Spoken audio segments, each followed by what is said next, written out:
So what's up, guys? We have here now our newest shoe from Nike.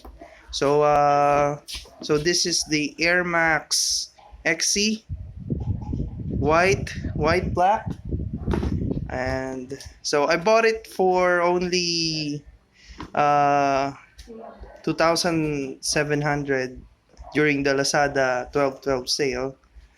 So here's the box. So buksan na po natin. So what we have here is the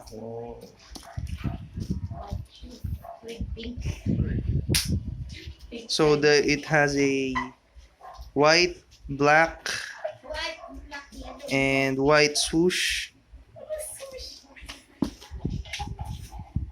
Pasensya na po sa background noise. So this is Nike logo here is ano siya parang tahi, embroidered ba yun? So we have a red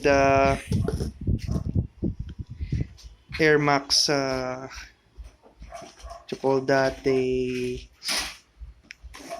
air pocket, and Nike worldwide. So this is the colorway. Alright, so try natin siya. Ganda, linis ng ano. Ngayon lang ako magkakaroon ng ganitong sapatos na kulay puti. Hopefully hindi siya dumihin. So yung ano niya, material na ginamit niya is parang leather siya. Leather din tong swoosh niya, to mesh. Ito ay suede. Ito ay suede nga.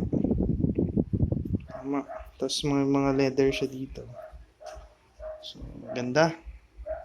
Di ako nagsisi na pinili ko. Kahit wala nang natira sa sahod. So, engineered for all day, everyday comfort. Yan ang sabi niya. So, yun po. So, popost ko lang. Try kong isuot kung kasya sa akin. So, bali ang size po pala nito ay 9.5. 9.5 po. Ate, ha? Nabasa mo yung bago?